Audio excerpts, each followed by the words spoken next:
কিছু কিছু এলাকায় মসজিদ বানানো নিয়ে প্রায় প্রতিযোগিতা চলে, অথচ সুদর্শন মসজিদের তুলনায় মুসল্লি খুবই কম। এ সম্পর্কে আপনার মতামত কি? তুলনামূলক কম দূরত্বে ঘন ঘন মসজিদ নির্মাণ ইসলাম কতটুকু উৎসাহিত করে? সুন্দর একটি প্রশ্ন। মসজিদ হওয়া তো ভালো, কিন্তু দেখতে হবে মসজিদের উদ্দেশ্যটা কি।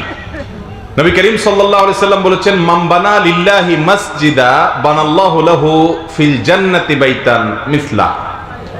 যদি কেউ আল্লাহকে খুশি করার জন্য কোনো মসজিদ বানায়, আল্লাহ রাব্বুল আলামিন তার জন্য জান্নাতে অনুরূপ ঘর নির্মাণ করবেন। তাহলে আমরা যদি, আর কোনো প্রশ্ন নিয়ে আসেন না এদিকে, বারবার আসতে ডিস্টার্ব হয়তো, আমরা যদি কোনো মসজিদ নির্মাণ করি এবং সেটা যদি আল্লাহর জন্য হয়, যেখানে মসজিদ নির্মাণের হাদিস আছে সেখানে দেখবেন লিল্লাহি কথাটা আছে, অর্থাৎ আল্লাহকে খুশি করার জন্য। মসজিদ যদি আল্লাহকে সন্তুষ্ট করার জন্য হয়, তাহলে সেক্ষেত্রে আল্লাহ রাব্বুল আলামিন তাকে এর বিনিময়ে একটা ঘর, জান্নাতের একটা প্রাসাদ আল্লাহ তাআলা তাকে নির্মাণ করে দেবেন। এখন কথা হলো, এই মসজিদটা নির্মাণ যেহেতু হতে হবে আল্লাহর উদ্দেশ্যে, আমাদের যদি মতলব হয় যে আমাদের বাড়ির সামনে একটা মসজিদ থাকলে আমাদের সুনাম হবে, সুখ্যাতি হবে, মানুষ জানবে অমুকের ছেলেরা মসজিদ বানিয়েছে, অমুকের বাড়ির সামনে মসজিদ হয়েছে, তাহলে এই ক্ষেত্রে সওয়াব হবে না। এটা প্রশংসনীয় কাজ নয়। আমাদের দেশে অনেক এলাকায় মসজিদ হয়, এটা শুধুমাত্র নিজেদের ব্যক্তিগত মত পার্থক্যকে কেন্দ্র করে। কমিটিতে গন্ডগোল লাগছে, কয়েকজন মানুষ বের হয়ে আরেকটা মসজিদ করছে। এরকম মসজিদ আমাদের দেশে অহরহ আছে না নাই? খুবই ন্যাক্কারজনক একটা কাজ। আমরা মনে করি যে আমরা তো সওয়াবের কাজ করছি। আপনি মসজিদ বানাবেন যদি মসজিদের প্রয়োজন থাকে, ঠিক আছে, এই জায়গায় মসজিদের প্রয়োজন আছে, মানুষ দূরে যায়, নামাজ পড়া লাগে, কষ্ট হয়ে যায়, এখানে একটা মসজিদ বানাবেন, এটা ঠিক আছে। মসজিদের দরকার হোক বা না হোক, যেহেতু আমাকে সভাপতি করা হয় নাই, যেহেতু আমাকে সেক্রেটারি করা হয় নাই, অতএব আমি আরেকটা মসজিদ বানাবো, বানায় আমি সেখানে সভাপতি হব। তাহলে এটা কি আল্লাহর জন্য হলো?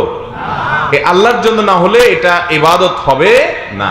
এই মসজিদে নামাজ পড়লে মুসল্লিদের নামাজ হয়ে যাবে, কিন্তু যারা বানাইছেন তাদের সওয়াব হবে, বরং দুনিয়াবি মতলবে বানানোর কারণে এটা রিয়া হবে, লৌকিকতা হবে, এবং উদ্দেশ্যের অসাধুতার কারণে শিরকে আসগর, শিরকে খাফি, গুপ্ত শিরকের গুনাহ পর্যন্ত হতে পারে।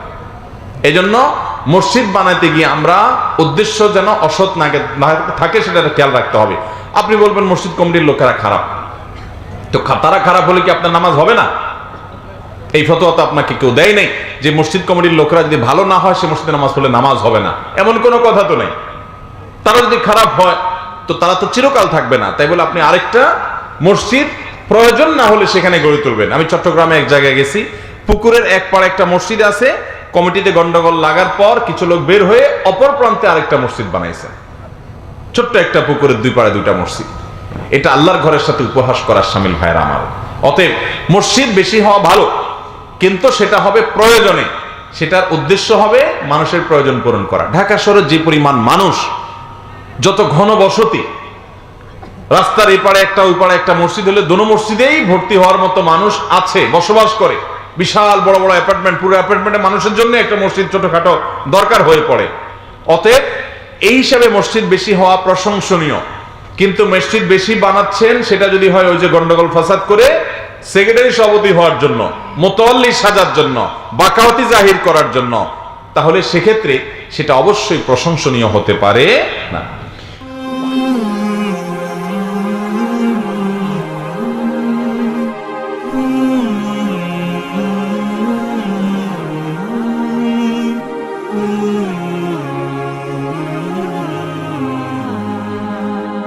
Mm-hmm.